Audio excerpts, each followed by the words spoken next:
श्रीमद् भगवत गीता साक्षात भगवान की दिव्य वाणी है। इसकी महिमा अपार है, अपरिमित है। उसका यथार्थ में वर्णन कोई नहीं कर सकता। शेष, महेश, गणेश भी इसकी महिमा को पूरी तरह से नहीं कह सकते, फिर मनुष्य की तो बात ही क्या है। गीता एक परम रहस्यमय ग्रंथ है। इसमें संपूर्ण वेदों का सार संग्रह किया गया है। इसका आशय इतना गूढ़ और गंभीर है कि आजीवन निरंतर अभ्यास करते रहने पर भी उसका अंत नहीं आता।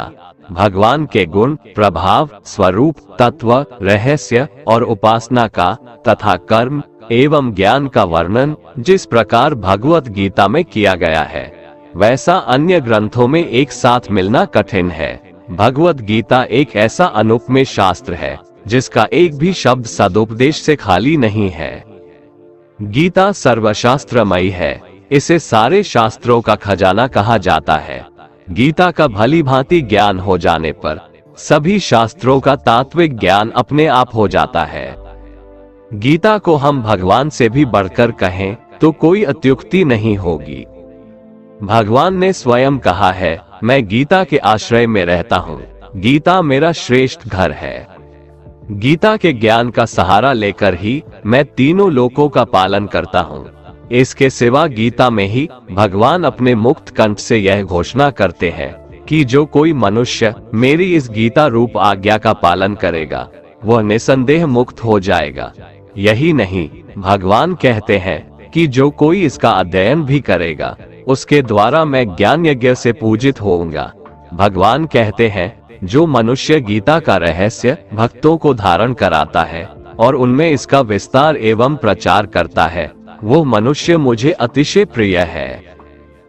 गीता संपूर्ण जीवन दर्शन है और इसका अनुसरण करने वाला व्यक्ति सर्वश्रेष्ठ होता है। भगवत गीता ही है जो आधुनिक युग में समस्याओं से घिरे हुए मनुष्य को एक कर्मशील जीवन जीने के लिए प्रेरित करती है। गीता ऐसे प्रेरणादायक संदेशों का महासागर है जो जीवन से निराश मनुष्य को आशाओं से भर देती है। श्रीमद् भगवत गीता एकमात्र ऐसा ग्रंथ है जो मनुष्य को जीने का सही तरीका बताती है। गीता जीवन में धर्म, कर्म और प्रेम का पाठ पढ़ाती है। श्रीमद् भगवत गीता का ज्ञान मानव जीवन और जीवन के बाद का जीवन दोनों के लिए उपयोगी माना गया है। भगवत गीता में कुल 18 अध्याय है और 700 श्लोक है, जिसे सभी के लिए पढ़ पाना थोड़ा मुश्किल है।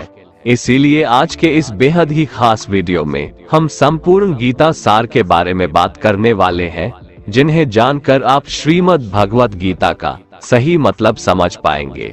इसलिए इन विचारों को आप हर रोज जरूर सुने। तो चलिए अब देर नहीं करते हुए वीडियो शुरू करते हैं। भगवान श्री कृष्ण कहते हैं कि हे अर्जुन, तुम्हें किसका मोह है? इस रणस्थली में युद्ध प्रारंभ होने से ठीक पहले तुम्हारा इस तरह से शस्त्र त्याग देना बिल्कुल भी उचित नहीं है, क्योंकि न तो ये श्रेष्ठ पुरुषों द्वारा आचरित है, न स्वर्ग को देने वाला है और न कीर्ति बढ़ाने वाला है। इसीलिए हे अर्जुन, नपुंसकता को मत प्राप्त हो, हृदय की तुच्छ दुर्बलता को त्यागो, उठो और युद्ध करो। तुम उसका शोक करते हो जो शोक करने के योग्य भी नहीं है और पंडितों जैसी बातें करते हो। ज्ञानी व्यक्ति ना तो मरने वाले का शोक करते हैं और ना ही उनका शोक करते हैं जो अभी जिंदा है, क्योंकि वो जानते हैं जो मर गया वो फिर से जन्म लेगा और जो जिंदा है वो एक दिन जरूर मरेगा। हे अर्जुन, न तो ऐसा है कि मैं किसी काल में नहीं था या तू नहीं था अथवा ये राजा लोग नहीं थे, और ना ऐसा है कि इससे आगे हम सब नहीं रहेंगे। वर्तमान शरीर की उत्पत्ति से पहले भी हम सब थे और पीछे भी रहेंगे। शरीर के नाश होने से आत्मा का नाश नहीं होता, अतः नाश की आशंका से इन सब के लिए शोक करना उचित नहीं है।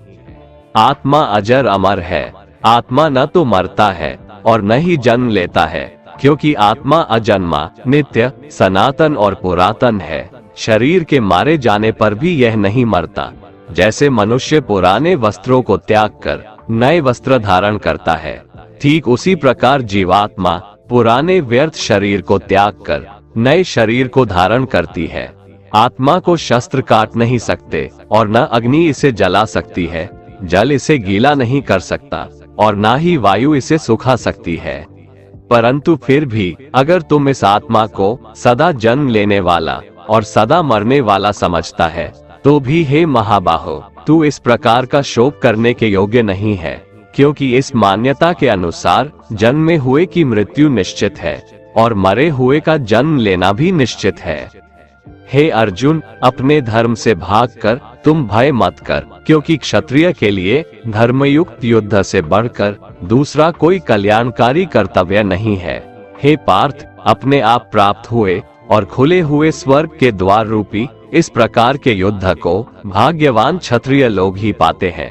किंतु अगर तुम इस धर्मयुक्त युद्ध को नहीं करेगा, तो स्वधर्म और कीर्ति को खोकर पाप को प्राप्त होगा तथा युगों युगों तक तुम्हारे अपकीर्ति की चर्चा होगी। सम्मानित पुरुष के लिए अपकीर्ति मौत से भी बढ़कर है। या तो तुम युद्ध में मारा जाएगा और स्वर्ग को प्राप्त होगा, या तो संग्राम में जीतकर पृथ्वी का राज्य भोगेगा। इस कारण हे अर्जुन, उठ और युद्ध कर। जय पराजय, लाभ हानि और सुख दुख को समान समझकर युद्ध के लिए तैयार हो जा। इस प्रकार युद्ध करने से तू पाप को नहीं प्राप्त होगा और यही तुम्हारा सबसे बड़ा धर्म और कर्म है। ये संसार मेरी ही माया है, ये संसार मुझसे ही उत्पन्न हुआ है। मैं ही इसका पालन पोषण करता हूँ और मैं ही इस सृष्टि का विनाश करता हूँ। मैं जल में रस हूँ, चंद्रमा और सूर्य में प्रकाश हूँ, संपूर्ण वेदों में ओंकार हूँ, आकाश में शब्द और पुरुषों में पुरुषत्व हूँ। मैं ही सूर्य रूप से तपता हूँ, वर्षा का आकर्षण करता हूँ और उसे बरसाता हूँ। हे अर्जुन, मैं ही अमृत और मृत्यु हूँ, सत असत भी मैं ही हूँ। मैं धरती की मधुर सुगंध हूँ, मैं अग्नि की ऊष्मा हूँ, सभी जीवित प्राणियों का जीवन और सन्यासियों का आत्म संयम भी मैं ही हूँ। मैं भूत, वर्तमान और भविष्य के सभी प्राणियों को जानता हूँ, लेकिन वास्तविकता में मुझे कोई नहीं जानता। हमेशा शक करने वाला व्यक्ति कभी शांति प्राप्त नहीं कर पाता है। वह ना तो इस लोक में धन, ऐश्वर्य या यश की प्राप्ति कर सकता है और ना ही परलोक में स्वर्ग की प्राप्ति कर सकता है, क्योंकि जब तक मनुष्य किसी भी विषय में संशय युक्त रहता है, तब तक वह उस विषय में सफलता नहीं पा सकता। इसलिए संदेह करने से बचें। हे अर्जुन, तुम्हारा क्या गया जो तुम रोते हो? तुम क्या लाए थे जो तुमने खो दिया? तुमने क्या पैदा किया था जो नष्ट हो गया? तुमने जो लिया यहीं से लिया, जो दिया यहीं पर दिया।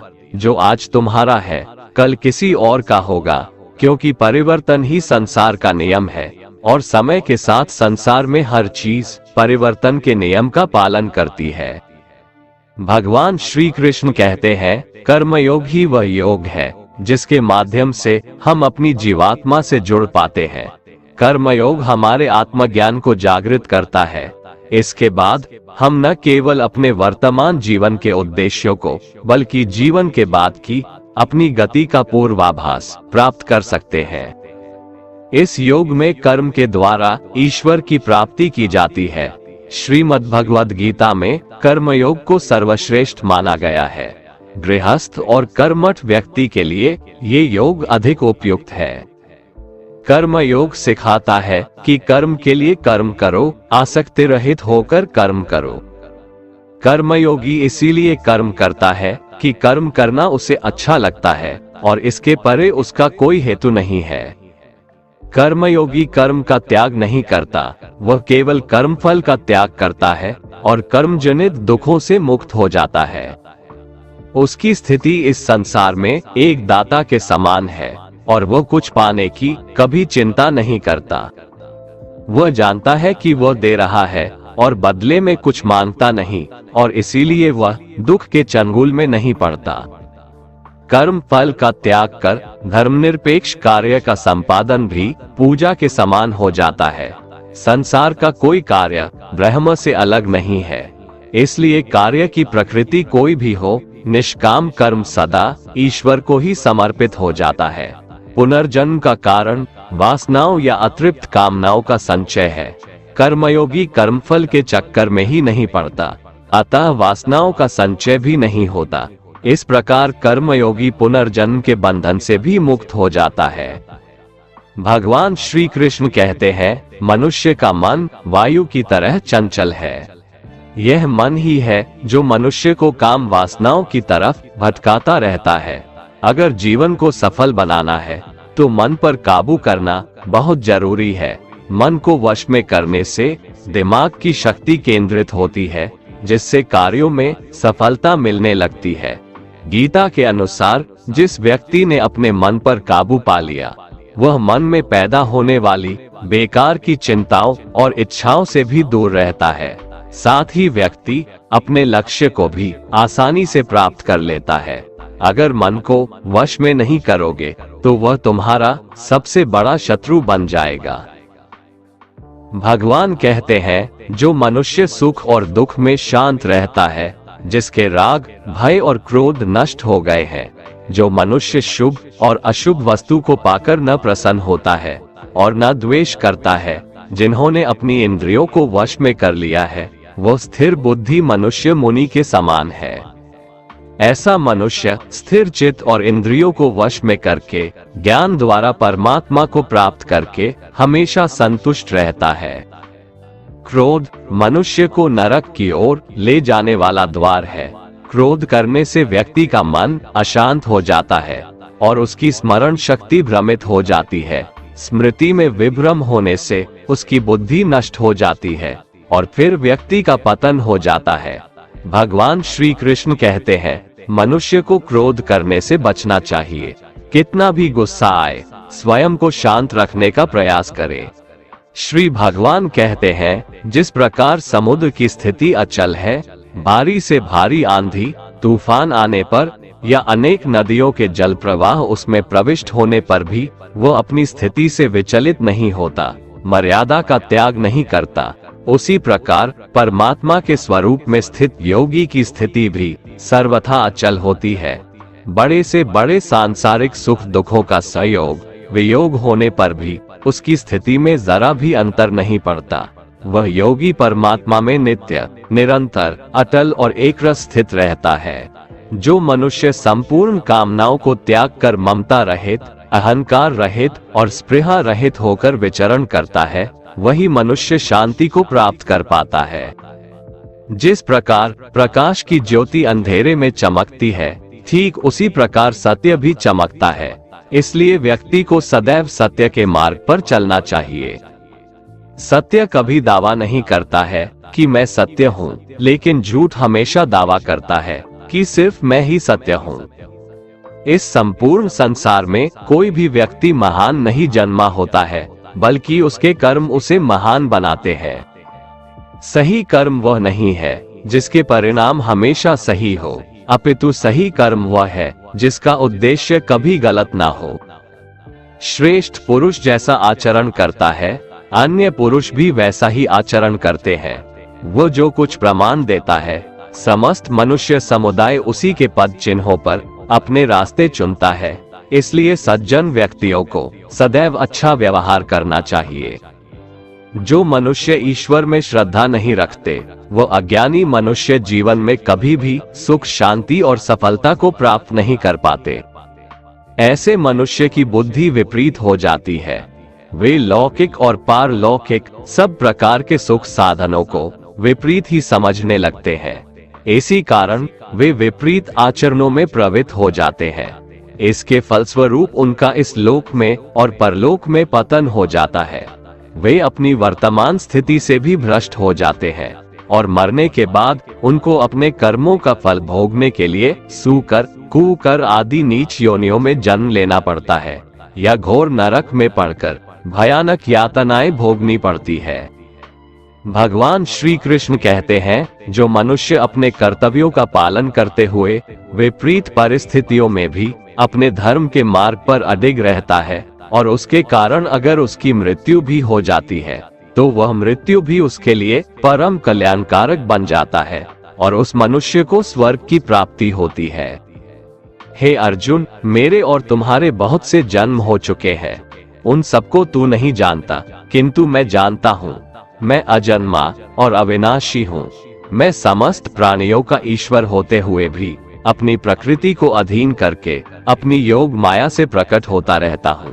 जब जब इस धरती पर धर्म की हानि और अधर्म की वृद्धि होती है, तब तब अधर्म का विनाश और धर्म की पुनर्स्थापना हेतु मैं अपने एक नए रूप को रचता हूँ और लोगों के सम्मुख प्रकट होता रहता हूँ। मनुष्य मेरी जिस भी रूप की पूजा करते हैं, मैं भी उनको उनकी भावना के अनुसार उसी रूप में दर्शन देता हूँ। मनुष्य जिस जिस भाव से मेरी उपासना करते हैं, मैं उनके उस भाव का ही अनुसरण करता हूँ। जो मेरा चिंतन करता है, उसका मैं चिंतन करता हूँ। जो मेरे लिए व्याकुल होता है, उसके लिए मैं भी व्याकुल हो जाता हूँ। जो मुझे अपना सर्वस्व अर्पण कर देता है, मैं भी उसे अपना सर्वस्व अर्पण कर देता हूँ। इस मनुष्य लोक में सांसारिक भोग के लिए लोग इंद्र आदि देवताओं की उपासना करते हैं, क्योंकि देवताओं का पूजन करने वालों को उनके उपासना का फल तुरंत मिल जाता है। लेकिन मैं ऐसा नहीं करता हूँ। मेरे भक्त यदि सकाम भाव से भी मेरा भजन करते हैं, तो भी मैं उनकी उसी कामना को पूर्ण करता हूँ, जिसकी पूर्ति से उनका विषयों से वैराग्य होकर मुझ में प्रेम और विश्वास बढ़ता है। इसीलिए सांसारिक मनुष्यों को मेरी भक्ति का फल शीघ्र मिलता हुआ नहीं दिखता है, और इसलिए वे मंद बुद्धि मनुष्य कर्मों का फल शीघ्र प्राप्त करने की इच्छा से अन्य देवताओं का ही पूजन किया करते हैं। इंसान हमेशा अपने भाग्य को कोसता है, ये जानते हुए भी कि भाग्य से भी ऊंचा उसका कर्म है, जो उसके स्वयं के हाथों में है। जो हुआ वो अच्छा हुआ, जो हो रहा है वह भी अच्छा हो रहा है, जो होगा वह भी अच्छा ही होगा। जो बीत गया उसका तुम पछतावा ना करो और भविष्य की चिंता भी ना करो, अभी तो वर्तमान चल रहा है। जो पुरुष ना किसी से द्वेष करता है और ना किसी चीज की आकांक्षा करता है, वैसा कर्मयोगी पुरुष सन्यासी के समान है, और वह पुरुष सुखपूर्वक संसार बंधन से मुक्त हो जाता है। ना तो मैं किसी के भाग्य का निर्माण करता हूँ और ना ही किसी के कर्मफल का निर्माण करता हूँ। मनुष्य अपने द्वारा किए कर्मों का ही फल भोगता है और उसी से उसके भाग्य का निर्माण होता है। मनुष्य स्वयं ही अपना मित्र है और स्वयं ही अपना सबसे बड़ा शत्रु भी है। ज्ञानी मनुष्य कर्मयोग या भक्ति योग से एक ही जन्म में इस समुद्र रूपी संसार से निकलकर परमात्मा को प्राप्त कर लेता है, और अज्ञानी मनुष्य काम, क्रोध, लोभ, मोह में फंसकर 84 लाख योनियों में भटकता रहता है। भगवान श्री कृष्ण कहते हैं, भगवत प्राप्ति के लिए कर्म करने वाला कोई भी मनुष्य दुर्गति को प्राप्त नहीं होता है। इस लोक में या परलोक में वह जहाँ भी रहता है, वो परमात्मा के मार्ग में आगे ही बढ़ता रहता है। हे अर्जुन, जिनकी बुद्धि माया ने हर ली है, जो जानबूझकर पाप कर्मों में ही लिप्त हैं, जो मुझे जानने की चेष्टा भी नहीं करते, ऐसे मनुष्य को जीवन में और जीवन के बाद के जीवन में भी कष्टों से मुक्ति नहीं मिल पाता है। जो मनुष्य अंत काल में भी मुझको स्मरण करता हुआ शरीर त्यागता है, वह मेरे परम धाम को प्राप्त होता है, इसमें कोई संशय नहीं है। देवताओं को पूजने वाले देवताओं को प्राप्त होते हैं, पितरों को पूजने वाले पितरों को प्राप्त होते हैं, भूतों को पूजने वाले भूतों को प्राप्त होते हैं, और मेरा पूजन करने वाले भक्त मुझको ही प्राप्त होते हैं। इसलिए मेरे भक्तों का पुनर्जन्म नहीं होता। जो कोई भक्त मेरे लिए प्रेम से पत्र, पुष्प, फल, जल आदि अर्पण करता है, उस शुद्ध बुद्धि निष्काम प्रेमी भक्त का प्रेम पूर्वक अर्पण किया हुआ वह पत्र, पुष्प मैं सद्गुण से प्रकट होकर प्रेम पूर्वक खाता हूँ। भगवान श्री कृष्ण कहते हैं, हे अर्जुन, तू जो कर्म करता है, जो खाता है, जो हवन करता है, जो दान देता है और जो तप करता है, वह सब मुझे अर्पण कर, मैं तुम्हें मुक्ति प्रदान करूंगा। मेरे लिए ना तो कोई प्रिय है और ना ही अप्रिय, परंतु जो भक्त मुझको प्रेम से भजते हैं, वो मुझ में है और मैं उनमें हूँ। यदि कोई दुराचारी भी अनन्य भाव से मेरा भक्त बनकर मुझको भजता है, तो वह पुरुष भी साधु के समान है, क्योंकि उसने भली भांति निश्चय कर लिया है कि परमेश्वर के भजन के समान अन्य कुछ भी नहीं है। स्त्री, वैश्य, शूद्र, भूत, पिशाच, चांडाल कोई भी हो, वो मेरी शरण में आकर परम गति को प्राप्त होते हैं। हमारे तामसिक गुण हमारे अंदर हीन भावना पैदा करके हमें खुद को उदास और नुकसान पहुंचाते हैं, और हमारे राजसिक गुण हमें ईर्ष्यालु और लोभी बना देते हैं। भगवान श्री कृष्ण कहते हैं, हर मनुष्य को तामसिक और राजसिक गुणों को खत्म करके अपने सात्विक गुणों से परिचित होना पड़ेगा। सात्विक गुण वो है जो आत्मा को अपने आसपास की हर चीज से जोड़े रखता है और उन्हें प्यार करना सिखाता है। किसी का अच्छा ना कर सको तो बुरा भी मत करना, क्योंकि दुनिया कमजोर है लेकिन दुनिया बनाने वाला नहीं। जिंदगी में हम कितने सही हैं और कितने गलत हैं, ये केवल दो लोग जानते हैं, एक परमात्मा और दूसरी हमारी अंतरात्मा। अपने आप को भगवान के प्रति समर्पित कर दो, यही सबसे बड़ा सहारा है। जो कोई भी इस सहारे को पहचान गया है वह डर, चिंता और दुखों से आजाद रहता है। मनुष्य को सबसे पहले खुद का आकलन करना चाहिए, अर्थात खुद के बारे में जान लेना चाहिए। खुद की काबिलियत और क्षमता को जानना ही मनुष्य को आत्मज्ञान की प्राप्ति करा सकता है। जब तक मनुष्य खुद के बारे में जान नहीं लेगा तब तक उस मनुष्य का उद्धार नहीं हो सकता। श्रीमद् भगवद गीता में भगवान श्री कृष्ण कहते हैं कि हर एक मनुष्य को अपने आप पर पूरा पूरा भरोसा करना चाहिए, क्योंकि जो लोग खुद पर विश्वास करते हैं वह अवश्य ही सफलता प्राप्त करते हैं। ऐसा भी बताया जाता है कि जो व्यक्ति जैसा विश्वास करता है आखिरकार वैसा ही बन जाता है। सुख और दुख सर्दी और गर्मी के समान है। आज अगर दुख है तो कल सुख भी अवश्य होगा। इसलिए इन दोनों ही परिस्थितियों में मनुष्य को संयम से काम लेना चाहिए। जो मनुष्य अपने सभी काम में मन लगाकर अपना कार्य करते हैं और वो छोटे से छोटे कार्यों में भी खुशी ढूंढ ही लेते हैं, वो लोग निश्चित ही अंत में सफलता प्राप्त करते हैं। वहीं दूसरी तरफ ऐसे मनुष्य भी होते हैं जो अपने काम को बस एक बोझ समझकर बस पूरा कर देना चाहते हैं और अपने किसी भी काम को सही ढंग से नहीं करते हैं। तो ऐसे मनुष्य हमेशा ही अपने जीवन में पीछे रह जाते हैं। जो लोग स्वार्थी प्रवृत्ति के हैं, जो सिर्फ अपना मतलब साधने में लगे रहते हैं, जिन्हें दूसरों की भलाई से कोई मतलब नहीं है, ऐसे लोगों का कभी भला नहीं होता।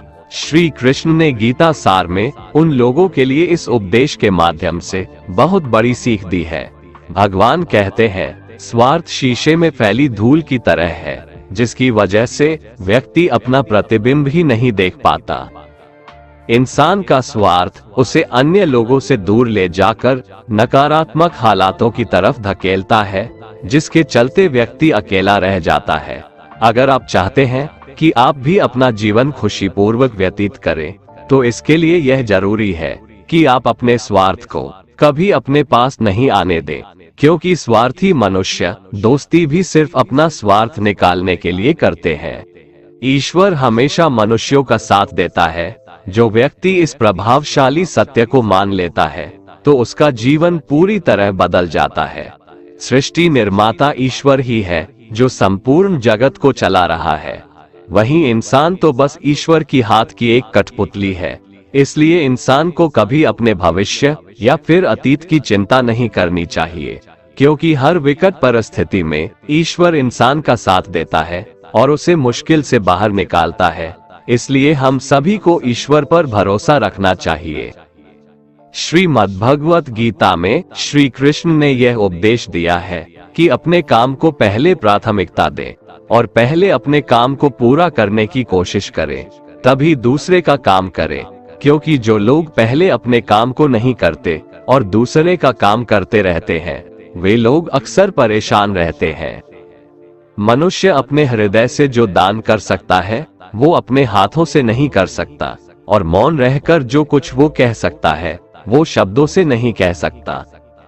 जो चीजें हमारे दायरे से बाहर हो उसमें समय गंवाना मूर्खता ही होगी। किसी भी व्यक्ति को ना तो समय से पहले और ना ही भाग्य से अधिक कुछ मिलता है, लेकिन उसे पाने के लिए सदैव प्रयत्नशील रहना चाहिए।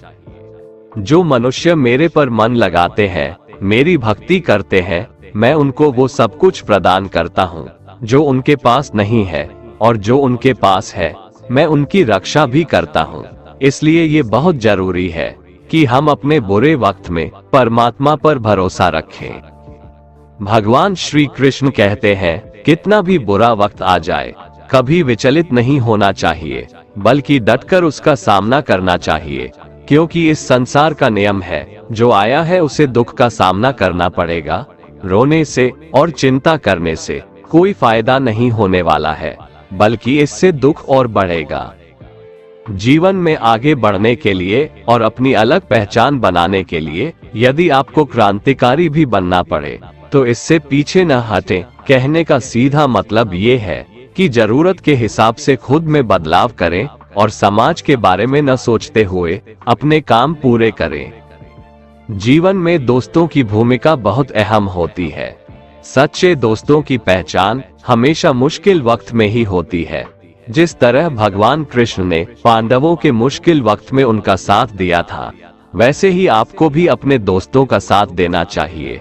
इसके साथ ही आपको ऐसे ही दोस्त बनाने चाहिए जो आपके मुश्किल वक्त में आपके साथ खड़े रहें।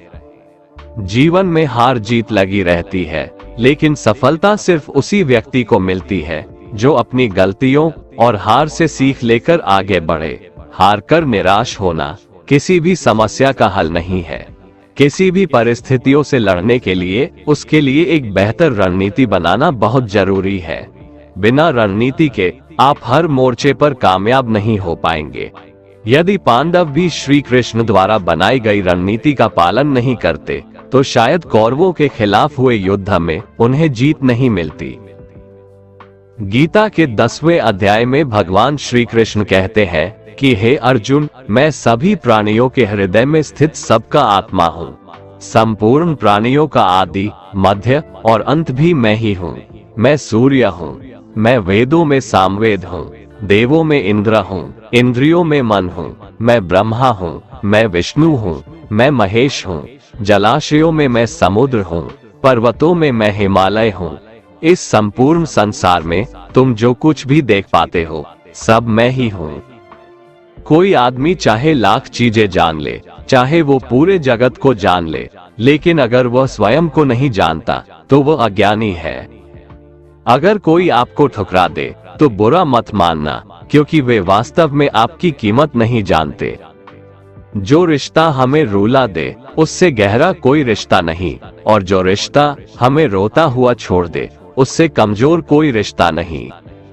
हमेशा शांत रहें, इससे आपके जीवन में खुद को बहुत मजबूत पाएंगे, क्योंकि लोहा ठंडा होने पर ही मजबूत होता है, पर गर्म होने पर तो उसे किसी भी आकार में ढाला जा सकता है।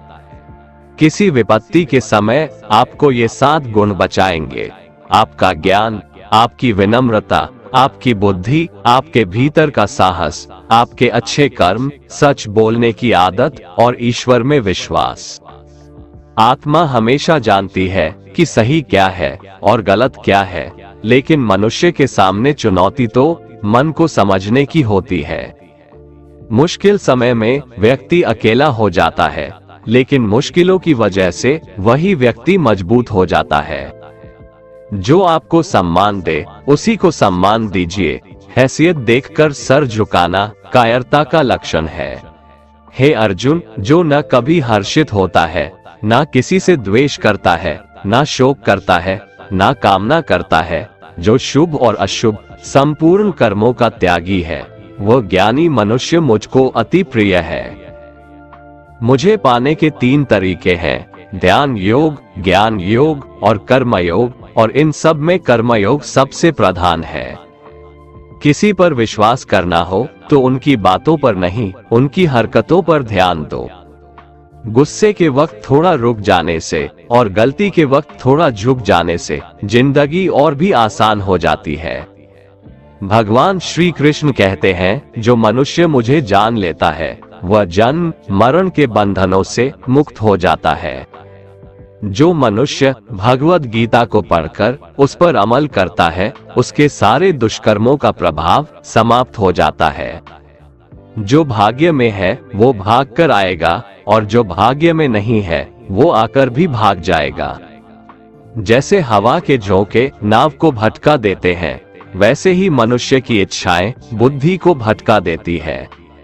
एक समझदार व्यक्ति वही है जो दूसरों को देखकर उनकी विशेषताओं से सीखता है, उनसे तुलना और ईर्ष्या नहीं करता। शस्त्र केवल शरीर को घायल कर देते हैं, किंतु शब्द आत्मा को भी घायल कर देते हैं। जो मनुष्य अपने को परमात्मा से अलग नहीं समझता है और ना ही इस शरीर से अपना कोई संबंध मानता है, वह सदा के लिए जन्म मरण से मुक्ति पा लेता है। जो व्यक्ति आध्यात्मिक जागरूकता के शिखर तक पहुंच चुके हैं, उनका मार्ग है निस्वार्थ कर्म, और जो भगवान के साथ संयोजित हो चुके हैं, उनका मार्ग है स्थिरता और शांति। मानव कल्याण ही भगवत गीता का प्रमुख उद्देश्य है, इसलिए मनुष्य को अपने कर्तव्यों का पालन करते समय मानव कल्याण को प्राथमिकता देना चाहिए। श्री कृष्ण कहते हैं, जो तुम्हारा साथ देता है तुम उसका साथ दो, जो तुम्हें धोखा देता है तुम उसे त्याग दो। जिस जगह आपका सम्मान नहीं हो वहां पर कभी जाना नहीं चाहिए, वरना लोग आपको कमजोर और बेवकूफ समझेंगे। जहां बारिश ना हो वहां फसल खराब हो जाती है, और जहां संस्कार ना हो वहां नस्ल भी खराब हो जाती है। जो लोग ये कहते हैं मेरे पास वक्त नहीं है, असल में उनके खास रिश्तों की गिनती में आपका नाम ही नहीं है। हे अर्जुन, वह जो वास्तविकता में मेरे उत्कृष्ट जन्म और गतिविधियों को समझता है, वह शरीर त्यागने के बाद पुनः जन्म नहीं लेता और मेरे परम धाम को प्राप्त होता है। वह व्यक्ति जो सभी इच्छाएं त्याग देता है और मैं और मेरा की लालसा और भावनाओं से मुक्त हो जाता है, उसे अपार शांति की प्राप्ति होती है। जिस मनुष्य के अंदर ज्ञान की कमी और ईश्वर में श्रद्धा नहीं होती, वो मनुष्य जीवन में कभी भी आनंद और सफलता को प्राप्त नहीं कर पाता। ईश्वर ने हमें जो कुछ भी दिया है वही हमारे लिए पर्याप्त है, और यही एक अटल सत्य भी है। संयम, सदाचार, स्नेह एवं सेवा, ये गुण सत्संग के बिना नहीं आते। ईश्वर से किए गए प्रार्थना से इंसान की परिस्थिति या तकदीर बदले या ना बदले, पर उस प्रार्थना से इंसान के चरित्र में जरूर बदलाव आता है। बात इतनी मधुर रखो कि कभी वापस भी लेनी पड़े तो आपको कड़वी न लगे। खुद में थोड़ा स्वाभिमान होना जरूरी है, वरना लोग आपको वहां भी दबाने की कोशिश करेंगे जहां आपका अधिकार है। कोई एक महापुरुष ही आत्मा को आश्चर्य की भांति देखता है, वैसा ही दूसरा कोई महापुरुष ही इसके तत्व का आश्चर्य की भांति वर्णन करता है, तथा दूसरा कोई अधिकारी पुरुष ही इसे आश्चर्य की भांति सुनता है, और कोई तो सुनकर भी इसको नहीं जानता। श्री भगवान कहते हैं, दुख सुख को समान समझने वाले जिस धीर पुरुष को ये इंद्रिय और विषयों के संयोग व्याकुल नहीं करते, वह मोक्ष के योग्य होता है। जब तक तुम अपने आप से नहीं हार जाओ, तब तक दुनिया की कोई ताकत तुम्हें हरा नहीं सकती है। कमजोर तुम नहीं, तुम्हारा वक्त है, और वक्त सबका बदलता है। तुम बस अपना कर्म करते जाओ। जिसने कभी संकट नहीं देखा, उसे अपनी ताकत का कभी एहसास नहीं होगा। जो दूसरों की तकलीफों को समझते हैं, जिनमें दया है, जो दिल से अच्छे हैं, उन्हें दोबारा जन्म नहीं लेना पड़ता है। किसी को कुछ देकर घमंड मत कर, क्या पता तू दे रहा है या पिछले जन्म का कर्ज चुका रहा है। घमंडी मनुष्य का वंश, वैभव और प्रतिष्ठा तीनों ही चले जाते हैं। विश्वास न हो तो रावण, कौरव और कंस को देख लो। चुप रहने से बड़ा कोई जवाब नहीं, और माफ कर देने से बड़ी कोई सजा नहीं। जिस मनुष्य के पास सब्र की ताकत है, उस मनुष्य की ताकत का कोई मुकाबला नहीं कर सकता। हमारी व्यर्थ की चिंता और मन का भय एक ऐसा रोग होता है जिससे हमारी आत्मीय शक्ति बिखर जाती है। मनुष्य को जीवन की चुनौतियों से भागना नहीं चाहिए, और न ही भाग्य और ईश्वर की इच्छा जैसे बहानों का प्रयोग करना चाहिए। यज्ञ से बचे हुए अन्न को खाने वाले श्रेष्ठ पुरुष सब पापों से मुक्त हो जाते हैं, और जो पापी लोग अपना शरीर पोषण करने के लिए ही अन्न पकाते हैं, वे तो पाप को ही खाते हैं। अर्थात जो लोग ईश्वर को याद किए बिना अपने जिंदा रहने में ही लगे रहते हैं, उन्हें चोर समझना चाहिए। केवल ज्ञान ही एक ऐसा अक्षय तत्व है जो कहीं भी, किसी भी अवस्था में और किसी भी काल में मनुष्य का साथ नहीं छोड़ता। धरती पर जिस प्रकार मौसम में बदलाव आता है, उसी प्रकार जीवन में भी सुख दुख आता जाता रहता है। युद्ध हो या जीवन, सफलता केवल 3 शस्त्रों से प्राप्त होती है: धर्म, धैर्य और साहस। कोई भी मनुष्य जन्म से नहीं, बल्कि अपने कर्मों से महान बनता है। कुछ पाना है तो खुद पर भरोसा कीजिए, क्योंकि सहारे कितने भी सच्चे और अच्छे हो, साथ छोड़ ही जाते हैं। मित्र गरीब है या अमीर, यह मायने नहीं रखता, बल्कि वो आपके बुरे समय में आपका साथ कितना देता है, यह मायने रखता है। धर्म चाहे जो भी हो, अच्छे इंसान बनो, हिसाब हमारे कर्म का होगा, धर्म का नहीं। खुशी के लिए काम करोगे तो खुशी नहीं मिलेगी, लेकिन खुश होकर काम करोगे तो खुशी जरूर मिलेगी। जब आप दूसरों के लिए अच्छा चाहते हैं, तो वही अच्छी चीजें आपके जीवन में वापस आती है। यही प्रकृति का नियम है। आपका मूल्य इससे तय नहीं होता कि आप क्या है, यह इससे तय होता है कि आप खुद को क्या बनाने की क्षमता रखते हैं। हंसता हुआ मन और हंसता हुआ चेहरा, यही सच्ची संपत्ति है। जितना इंतजार वो आपसे करवा रहा है, समय आने पर वो इतना देगा कि संभाल भी नहीं पाओगे। कोई आपका साथ ना दे तो निराश मत होना, क्योंकि परमात्मा से बड़ा हमसफर कोई नहीं होता। खुशी आजादी पर निर्भर होती है, और आजादी इस बात पर निर्भर होती है कि आप कितने साहसी हैं। विश्वास के बगैर इस दुनिया में कोई भी रिश्ता ज्यादा देर तक कायम नहीं रह सकता। यदि किसी भूल के कारण कल का दिन दुख में बीता, तो उसे याद कर आज का दिन व्यर्थ ना करें। बहुत से ऐसे लोग हैं जो कर्म करते हुए ही परम सिद्धि को प्राप्त हुए थे। जनक आदि ज्ञानी जन भी आसक्ति रहित कर्म द्वारा ही परम सिद्धि को प्राप्त हुए थे। इसलिए मनुष्य को हमेशा अच्छे कर्म करने चाहिए और फल की अभिलाषा से दूर रहना चाहिए। हे अर्जुन, मेरा इन तीनों लोकों में न तो कुछ कर्तव्य है और न ही कोई वस्तु प्राप्त करने योग्य है, फिर भी मैं कर्म करते हुए अपने कर्तव्य का निर्वाह करता हूँ। श्री भगवान कहते हैं, हे पार्थ, यदि मैं कर्मों को करने में सावधानी ना बरतूं, तो बड़ा अनर्थ हो जाएगा, क्योंकि मनुष्य सब प्रकार से मेरे ही मार्ग का अनुसरण करते हैं। वे मूर्ख हैं जो प्रेम को बकवास कहते हैं। प्रेम इस संसार की मूल है, इसी से संसार बना है। रिश्तों में नियमित दूरियां रिश्तों को जोड़ती है और अनियमित दूरियां रिश्तों को तोड़ती है। मनुष्य अपने विश्वास से निर्मित होता है। जैसा वो विश्वास करता है, वैसा वो बन जाता है। कृष्ण कहते हैं, धर्म के लिए लड़ना सीखो, अधर्मी का काल बनना सीखो और अपनों के लिए त्याग करना सीखो। सत्य हमेशा पानी में तेल की एक बूंद के समान होता है। कितना भी असत्य का पानी डाले, वह हमेशा ऊपर ही तैरता है।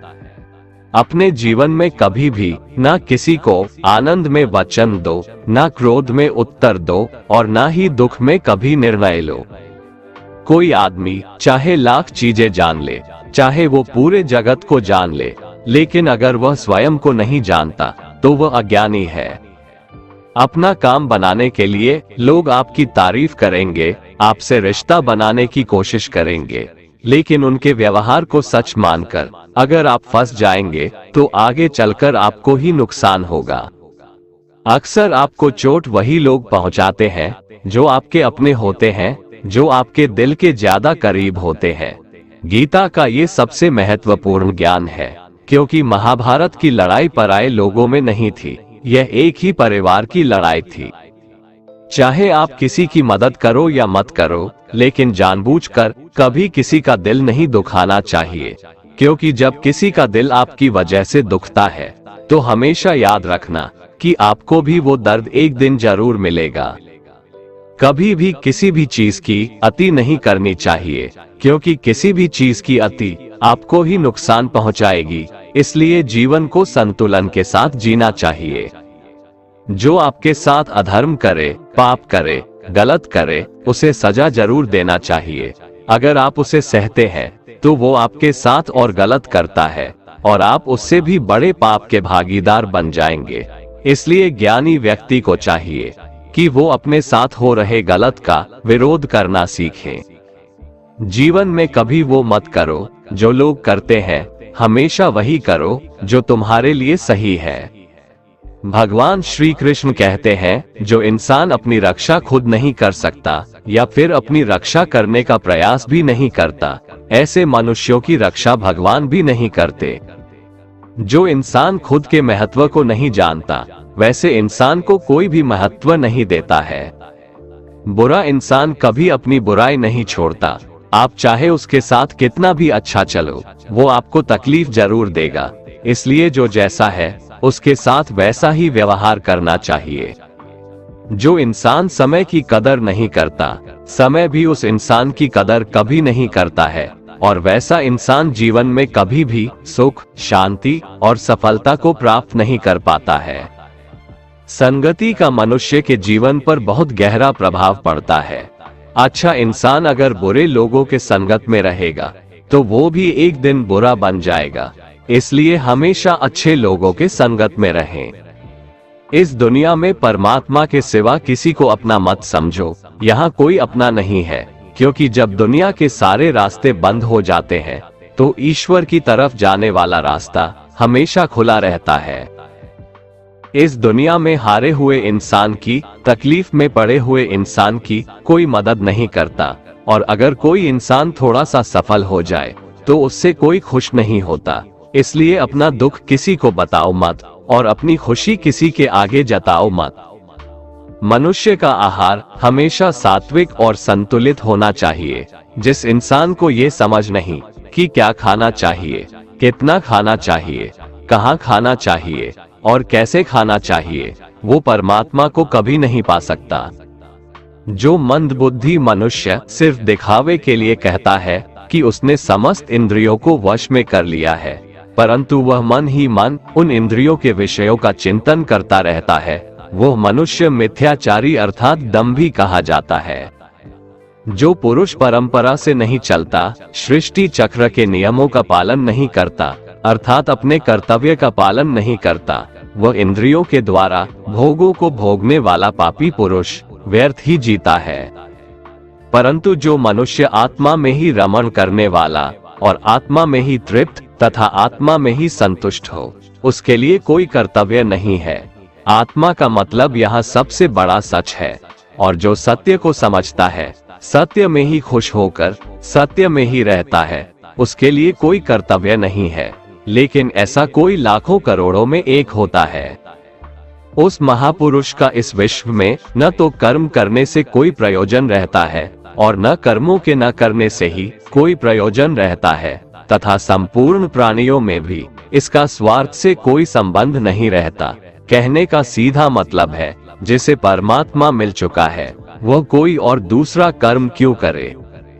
जो ज्ञानी है, जिन्हें ईश्वर की सच्चाई मालूम हो चुकी है, उनकी ये जिम्मेदारी बन चुकी है कि उनके काम करने के तरीके से कहीं किसी और के मन में काम करने के प्रति अश्रद्धा या अपमान ना पैदा हो जाए। इसलिए उन ज्ञानी जनों के लिए ये जरूरी है कि वो ऐसा उदाहरण सामने रखें जिससे हर कोई अपना कर्म, अपना कर्तव्य करने के लिए प्रेरित हो।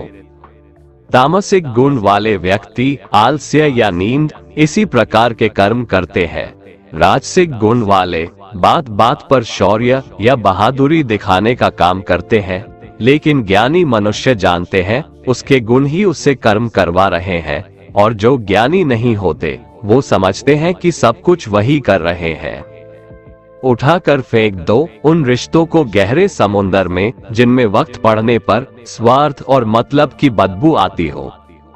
अगर सही मायने में आप अपना जीवन बदलना चाहते हो तो सबसे पहले आपको अपना मन बदलने के लिए तैयार रहना पड़ेगा, क्योंकि जैसा आपका मन रहेगा वैसे ही आपके विचार होंगे, और जैसे आपके विचार होंगे वैसे ही आपका जीवन होगा।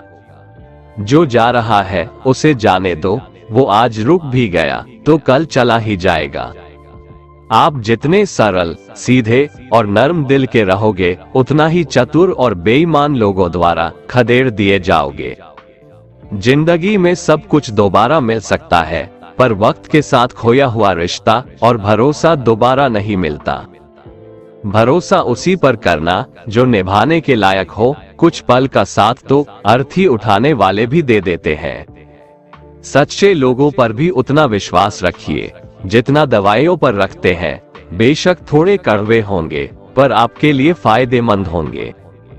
उन लोगों से तो दूरियां ही ठीक है जिन्होंने आपकी नजदीकियों की कभी कदर नहीं की।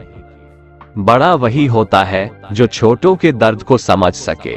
कौन क्या कर रहा है, कैसे कर रहा है, क्यों कर रहा है, इन सब से आप जितना दूर रहेंगे उतना ही खुश रहेंगे। हर रिश्ते की अलग अलग सीमाएं होती है, लेकिन बात जब आत्मसम्मान की हो तो वहां पर हर रिश्ता समाप्त कर देना ही उचित होता है। सुबह की नींद इंसान की इरादों को कमजोर बनाती है। मंजिल को हासिल करने वाले लोग कभी देर तक नहीं सोते। मदद एक ऐसी घटना है, करो तो लोग भूल जाते हैं और ना करो तो लोग याद रखते हैं। इंसान दो लोगों से हमेशा हार जाता है, एक अपने परिवार से और दूसरा अपनी पसंद के इंसान से। मूर्ख इंसान अपना तो नुकसान करता ही है, लेकिन जो उसकी मदद करता है उसका भी नुकसान करता है। जीवन में इतने व्यस्त हो जाओ कि पछतावा, दुख, नफरत, डर के लिए समय ही ना बचे। कोई भरोसा तोड़े तो उसका भी धन्यवाद करें।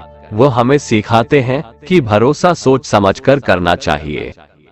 जीवन में सुख शांति चाहते हैं तो अपनी समस्याओं और आलोचनाओं को खुद पर हावी ना होने दें। जन्म से मिले रिश्ते तो प्रकृति की देन है, लेकिन खुद के बनाए रिश्ते आपकी पूंजी है, इन्हें संभाल कर रखिए। किसी व्यक्ति के गुण दोषों का निर्धारण करने से पूर्व अपनी दृष्टि को निष्पक्ष और पारदर्शी बनाना आवश्यक होता है। किसी को अपनी कमजोरी मत बताओ, क्योंकि अक्सर लोग दूसरों की कमजोरी का फायदा उठा लेते हैं। जिंदगी में दो लोगों को कभी मत भूलना, एक वो जिसने तकलीफ दी हो और दूसरा वो जिसने तकलीफ में साथ दिया हो। भगवान श्री कृष्ण कहते हैं, तू मन छोटा मत किया कर, जहां तेरे अपने मुंह फेर लेंगे वहां मैं तुम्हारा साथ दूंगा। तू किसी के आगे इतना भी मत झुक कि वो तुम्हें गिरा हुआ समझने लग जाए। लोग तुम्हारी कदर तभी करेंगे जब तुम उन्हें उन्हीं की तरह नजरअंदाज करना सीख जाओगे। दीपक का जीवन इसलिए वंदनीय नहीं है कि वह जलता है, बल्कि इसलिए वंदनीय है कि वह दूसरों के लिए जलता है, दूसरों से नहीं जलता। कामयाबी और नाकामयाबी दोनों जिंदगी के हिस्से हैं, दोनों ही स्थायी नहीं है। जिंदगी की आधी शिकायतें यूं ही दूर हो जाएगी अगर लोग एक दूसरे के बारे में बोलने की जगह एक दूसरे से बोलना सीख जाएंगे। विश्वास किसी पर इतना करो कि वो तुम्हारे साथ छल करते समय खुद को दोषी समझे, और प्रेम किसी से इतना करो कि उसके मन में सदैव तुम्हें खोने का डर बना रहे। चार वेदों का अर्थ नहीं भी जानो तो कोई बात नहीं, लेकिन समझदारी, जवाबदारी, वफादारी और ईमानदारी, इन चार शब्दों का मर्म जान लो तो भी जीवन सार्थक हो जाएगा। समबुद्धि युक्त पुरुष पुण्य और पाप दोनों को इसी लोक में त्याग देता है, अर्थात उनसे मुक्त हो जाता है। जिस काल में तेरी बुद्धि मोह रूप दलदल को भली भांति पार कर जाएगी, उस समय तू सुने हुए और सुनने में आने वाले इस लोक और परलोक संबंधी सभी भोगों से वैराग्य को प्राप्त हो जाएगा। हे अर्जुन, जिस काल में मनुष्य मन में स्थित संपूर्ण कामनाओं को भली भांति त्याग देता है और आत्मा से आत्मा में ही संतुष्ट रहता है, उस काल में वह स्थित प्रज्ञ कहा जाता है। दुखों की प्राप्ति होने पर जिसके मन में उद्वेग नहीं होता, सुखों की प्राप्ति में जो सर्वथा स्पृहा रहित है, तथा जिसके राग, भय और क्रोध नष्ट हो गए हैं, ऐसा मुनि स्थिर बुद्धि कहा जाता है। जिस प्रकार कछुआ सब ओर से अपने अंगों को जैसे समेट लेता है, वैसे ही जब पुरुष इंद्रियों के विषयों से इंद्रियों को सब प्रकार से हटा लेता है, तब उसकी बुद्धि स्थिर है। ऐसा समझना चाहिए। किससे कब और कितना बोलना है, अगर तुमने ये समझ लिया तो तुम अपनी जिंदगी के सार्थक बन चुके हो। कान्हा कहते हैं, जीवन में कभी मौका मिले तो किसी के लिए सारथी बनना, स्वार्थी नहीं। धर्म से भरा हृदय धर्म का परामर्श देता है और अधर्म से भरा हृदय अधर्म का परामर्श देता है। इंसान इसलिए दुखी नहीं है कि वह ईश्वर को नहीं मानता, इंसान इसलिए दुखी है क्योंकि वह ईश्वर की नहीं मानता। समय आने पर सबको मिलता है, समय से पहले की चाह ही दुख का कारण बनती है। किसी से सच्चा प्रेम होना शुद्धता और दिव्यता का प्रतीक है। जो कुछ भी हुआ है उसमें तेरा कोई योगदान नहीं है, इसलिए तुम्हारी सारी परेशानियां व्यर्थ है। हर चीज की शुरुआत मुझसे होती है और खत्म भी मुझ पर आकर ही होती है। इंद्रियों से मिलने वाला सुख सच्चा नहीं होता है। इंद्रियों का सुख पहले तुमको अमृत की मिठास देगा, लेकिन बाद में तुम्हारा विनाश कर देगा। कान्हा कहते हैं, हे मानव, तुम अपने जीवन को सार्थक बना सकते हो, लेकिन इसके लिए तुम्हें मेरी शरण में आना पड़ेगा। अगर तुम्हें मेरी बातें अटपटी लगती है तो तुम्हें अपने नजरिए को बदलने की जरूरत है। अभी तुम चीजों को उस तरह से नहीं देखते हो जिस तरह मैं देखता हूँ। अगर एक बार तुमने मुझ पर विश्वास कर लिया तो तुम्हें जीवन में कभी निराश होना नहीं पड़ेगा। एक बार जो मुझ पर विश्वास कर लेता है उसका साथ मैं कभी नहीं छोड़ता हूँ। जो व्यक्ति मेरे भक्तों के साथ धोखा करता है उसके लिए मैं सबसे बड़ा शत्रु हूँ। अगर किसी ने मेरे भक्त को एक बार भी धोखा दिया तो जन्मों जन्मों तक मैं उसका उद्धार नहीं करता हूँ। मैं हर दिल को एक मंदिर की तरह देखता हूँ। जो दिल जितना सुंदर होता है वहाँ मैं उतना ही अधिक ठहरता हूँ। श्री भगवान कहते हैं, इस दुनिया में तुम प्रेम सभी से करो, लेकिन पूर्ण रूप से विश्वास किसी पर मत करो। अगर तुमको भरोसा करना है तो केवल परमात्मा पर करो। जब तुम शुरुआत करोगे तो स्वाभाविक रूप से तुमको असफलता मिल सकती है। कई बार तुमको गिरना भी पड़ सकता है, लेकिन इसका मतलब यह नहीं होना चाहिए कि तुम उस काम को करना छोड़ दो। एक समय आएगा जब तुम परिपूर्ण हो जाओगे और तुम्हारे सभी काम सफल हो जाएंगे। इस काम में मैं हमेशा तुम्हारे साथ खड़ा रहूंगा। मैं तुम्हारे हर छोटे बड़े कर्म में साथ दूंगा। तुम्हारा जो दिल करे उसको करो, लेकिन नम्रता और सरलता के साथ, अहंकार के साथ नहीं। इस धरती पर आने के बाद आपका मुख्य उद्देश्य यहाँ से मुक्त होना है। केवल वही मनुष्य मुक्त हो सकता है जो अपने कर्मों में दृढ़ संकल्प के साथ स्थिर है और सुख दुख को समान रूप से सहन करता है। जो मनुष्य अपनी आत्मा की बात सुन सकता है वह मुझसे बात कर सकता है और देख भी सकता है।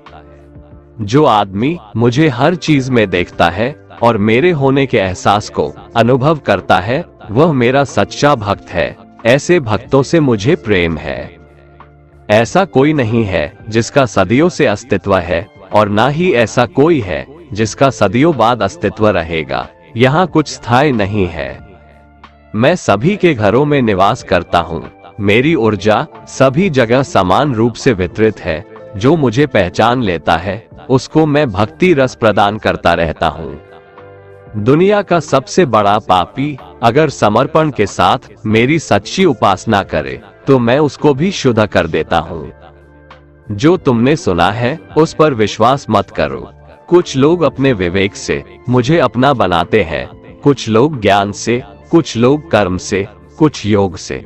तुम मुझे किस रूप में प्राप्त करना चाहते हो ये पूरी तरह तुम्हारे ऊपर है। तुम मुझे जिस रूप में बुलाओगे मैं उस रूप में हाजिर हो जाऊंगा। तुम मेरे प्रति सदा चौकस रहो, मेरी उपासना करो, अपने हर एक काम के लिए मेरा स्मरण करो। मैं वादा करता हूँ तुम मेरे प्रिय बने रहोगे। यदि कोई साधक किसी कारणवश अपनी साधना में सफल नहीं हो पाता तो भगवान उसकी अधूरी साधना पूरी करने के लिए फिर से शुद्ध श्रीमंतों के घर में जन्म देते हैं। हे धनंजय, मेरे सिवाय इस जगत का कोई दूसरा कारण नहीं हो सकता।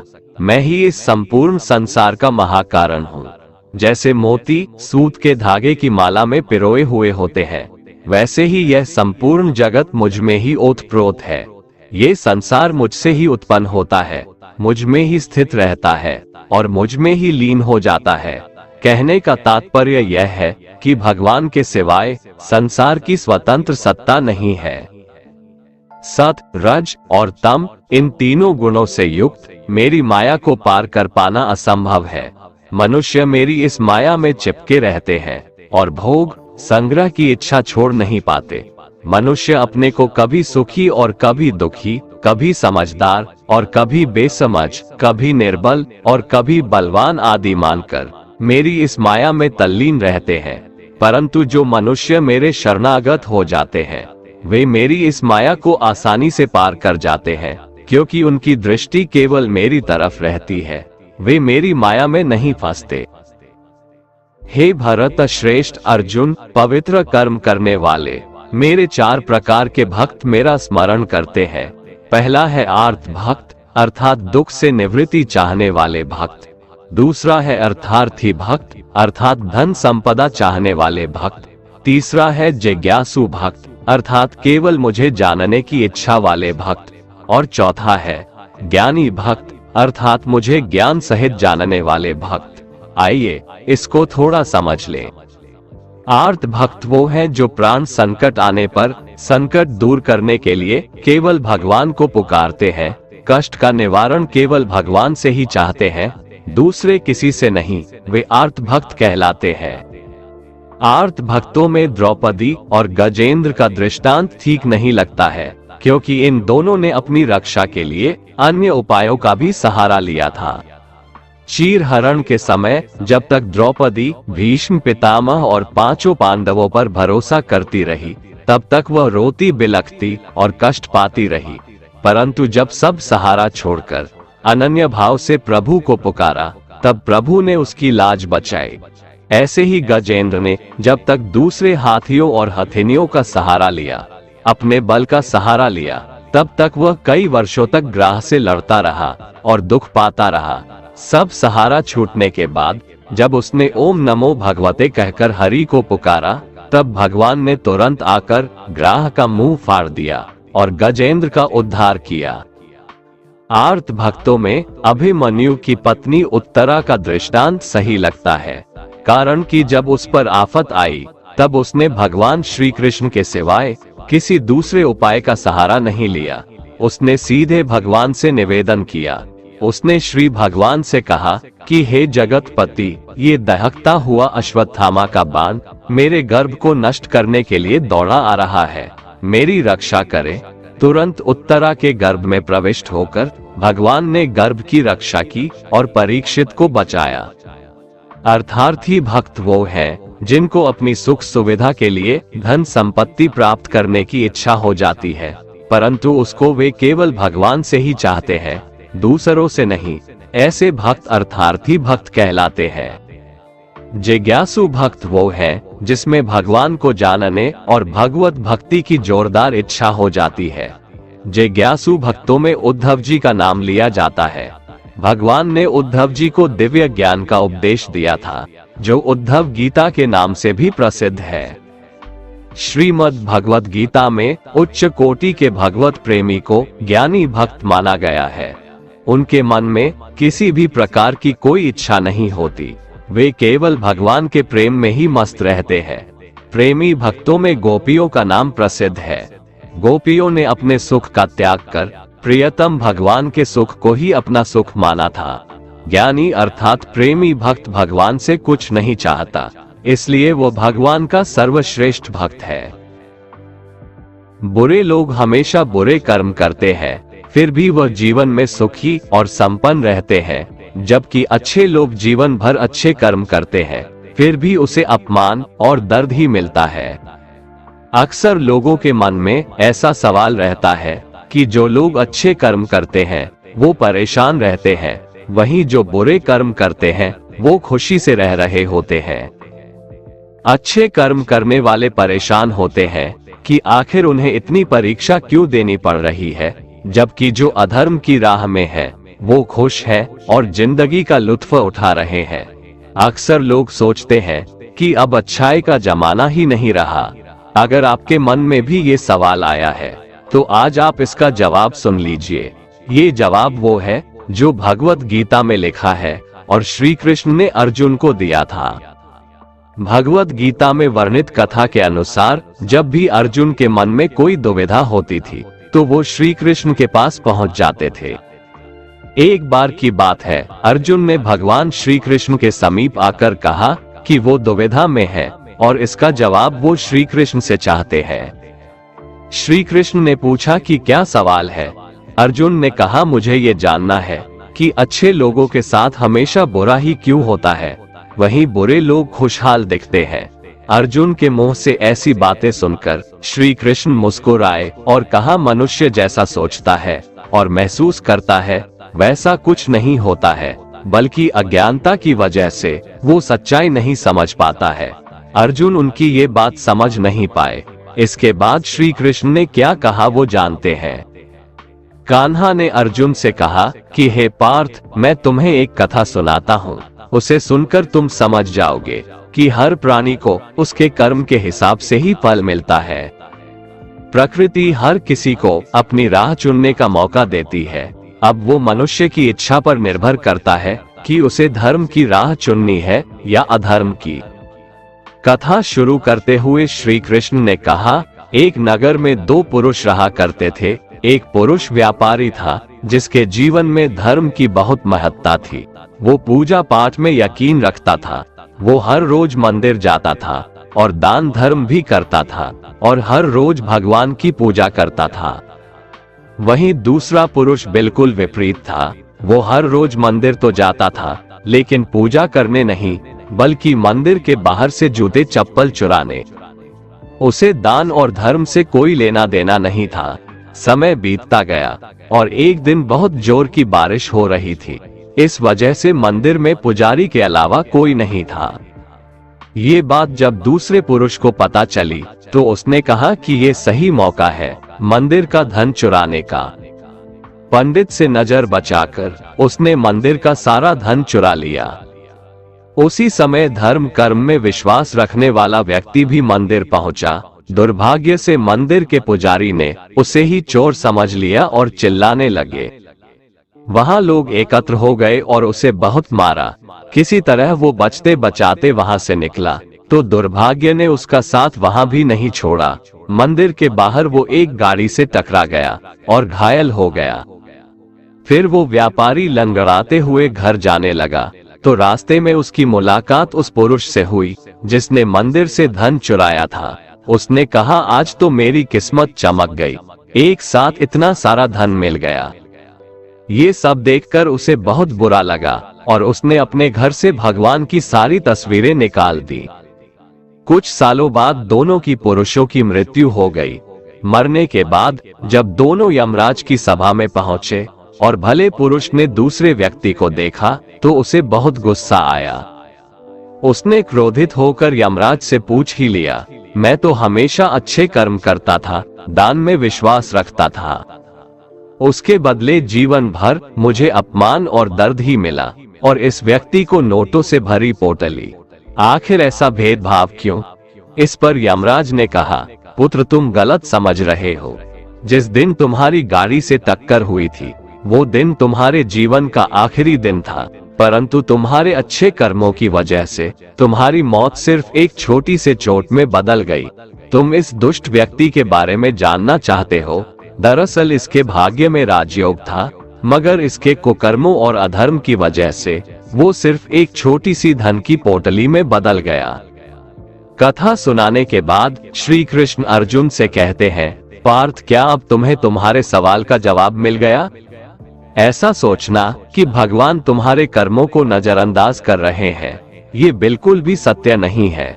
भगवान हमें कब, क्या, किस रूप में दे रहा है मनुष्य को समझ में नहीं आता है, मगर आप अच्छे कर्म करते रहें तो भगवान की कृपा हमेशा बनी रहती है।